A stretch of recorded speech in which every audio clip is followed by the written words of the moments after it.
Hey guys, welcome back to my channel. Wanted to give you guys a little preview. So I created an Aspnetcore core with APIs. So this is going to be the backend. And let me just give you, so I end up creating a controller. So where you're going to be able to register, you're going to be able to log in, get the users and everything. Let me run the application so that way I can give you a little more specs about it. So this is just the back end. All right, see, you're going to be able to register. You can log in. You can actually get the users. Let me go ahead and get users real quick.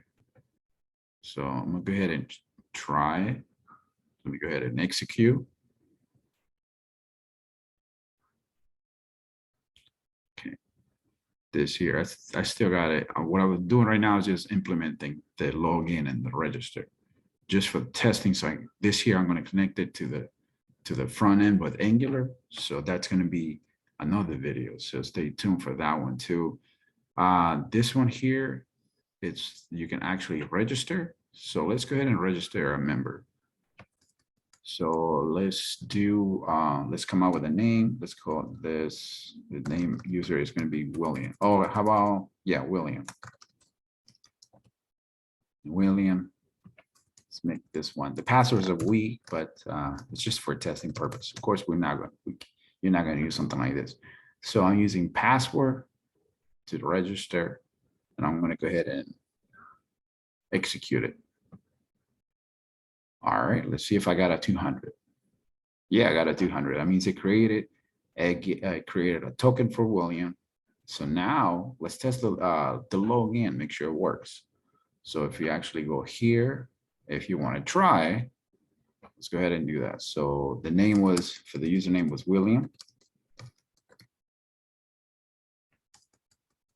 Let's do password. Go ahead and execute it.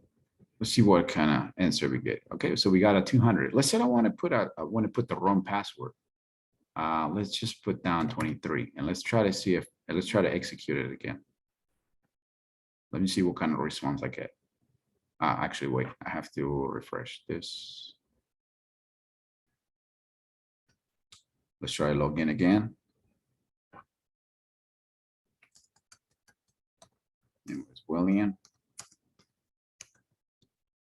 And just type in password. Let's just add up a number into the end. Now let's go ahead and try to execute it. See, we got an error. See, and then you even get an invalid username. So all of that, we're going to be able to retrieve it using Angular. So so the next video, I'm going to show you guys how to do that, how to implement the login, the register, and also get the members. So stay tuned for the next video. It's going to be a lot of fun, guys. So, so if you guys have any comments, make sure don't forget to like, make sure to subscribe to the channel, and I'll see you in the next video, guys. It's going to be a lot of fun.